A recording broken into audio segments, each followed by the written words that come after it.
आंनि नामा जयन्ती नार्जारि गामिनि मुङा जानालिगाव मा सेल्फ हेल्प ग्रुपनिफ्राय फैदों आङो सोमखोर बियो ओमफ्राय ग्रुपनि नामा समायना नार्जारिफोरनिफ्राय नोंथांमोननि दाउ रानना होदों माबायदि मोनदों जोङो बिराद गोजोननाय मोन्दों बे दाउखौ मोननानैहाय मानो होनबा जोंनो आइजोफोरनि थाखाय बियो मोनसे गोजोनथाव जोंहा बेबायदिनो न'खरफोरखौ खांलांनांगौनि थाखाय गोबां गोनांथि जायो रांखावरिनि थाखाय फिसा फिसौ फोरोंलांनायनि थाखाय आरो बेबायदिनो जोङो बिथां नार्जारि फार्मनि दाउ होफैनायनि थाखाय जोंहा गोबां रंजानायजों जोङो खोनानाय लोगो लोगो फैदों सफैदों आरो रंजानाय मोन्दों जोंनि गामिनिफ्राय गोबां दङ आरो मोनबेसे सेल्फ हेल्प ग्रुपनि फैदों जोङो दा गासै 19था सेल्फ हेल्प ग्रुप औ मोनसे सेल्फ हेल्प ग्रुपआव साबेसे दं जोङो जोंनियावहाय 10 जन ओमफ्राय बे माखासेया 12 जन थायो आरो 12 जन 15 जन बिदि थायो बयबो लांफैजोबदों दा दाउखौ फिसिगोन नोंथांमोन औ फिगोन जोङो फिनानै जोङो दिखायगोन आरो आं गासिबो मिडियाफोरखौ बरायना लाग्रोबाय दा बेवहाय खुनु सिस्टेमै जों राननाया आंनि पार्सनेल जे नार्जारि फार्मा नोंथांमोना मिथिखागौ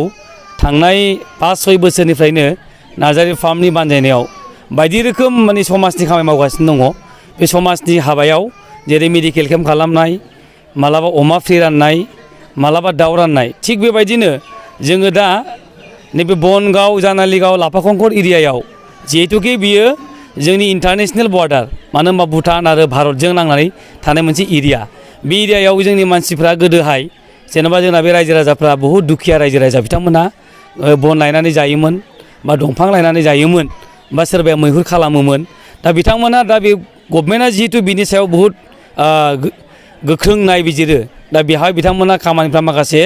बन्द जानानै दंलाय दा बेखौनो नायनानै बे नार्जारि फार्मा समाजनि एसेब्लाबो जाहाथे जों हंखा सुनाय बायदि मावनो हानाय जाथों होननानै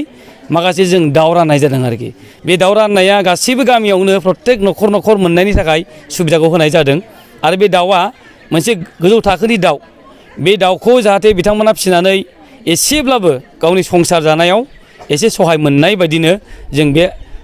स्टेपखौ लानाय जादों आरो फैगौ समावबो जोङो बेबायदिनो इन्टारनेशनेल बर्डाराव थानाय जेसेबां मानि गामिफोर बेखौ जों लासैनो कभार खालामनो सेस्था खालामगोन आं गोजोननाय बावदों जोंनि बे ओनसोलनि बिसेसभाबे महिलाफोरनि बे सेल्फ हेल्प ग्रुप बिथांमोना जोबोद मोजां जोंखौ सहाय खालामदों आरो बे बनगाव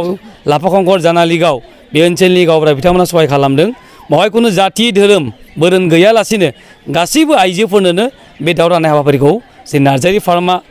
खुब सुन्दरभाबे राननानै होनो थाखाय सेस्था खालामगासिनो दङ आरो फैगौ समाव जोङो रानलांबाय थागोन दिनैसिमाव न'खरफोरनो होनाय जायाखै दिनैसिमाव माने दासिमाव जोङो टटेल